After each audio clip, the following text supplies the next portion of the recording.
నేను, సమస్తానికి మూలం నేను కదా. సమస్యలు తీరాలి అంటే ఈ మనసుతో చేసేటువంటి ఏ పనుల వల్ల కూడా జీవితంలో సమస్యలు తీరవు.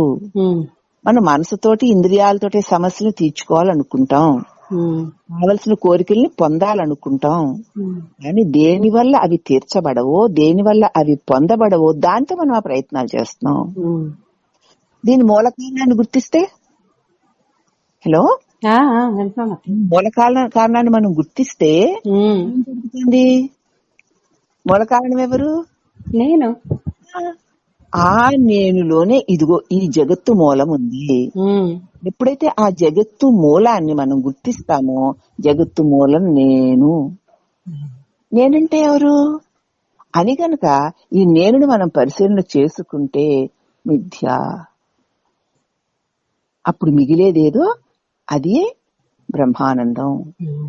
మాటి మాటికి మిథ్యని వదిలి సత్యమందు నిలిచి ఉండుటయే. ఏ కర్మలు చేసినా, ఏ క్రియలు చేసినా దానికి అడ్డీ తప్ప నీకు దాన్ని స్పష్టంగా తెలియజేయలేవు. ఆ నిర్మల స్వరూపాన్ని పొందిన వారి యొక్క ఆ చిన్మయ వ్యవహారంలో, ఎందుకంటే నేను లేనటువంటి క్రియ, నేను లేనటువంటి క్రియ అంతే.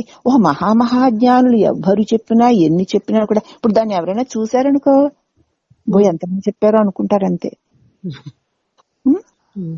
ఇవన్నీ చూసి చూసి మనకు బ్రహ్మజ్ఞానం కలిగిపోయింది అనుకుంటున్నాం. నేను ఉంటేనే ఏదైనా ఉంది, నేను లేకపోతే ఏమీ లేదు. మరి ఏమీ లేనప్పుడు ఏముంది? నేనే ఉన్నాను. ఏమీ లేనప్పుడున్నదేదో అదే సత్యం అని ఆ సత్యం యొక్క ధ్యాసతోటే ఉండడం అంతే.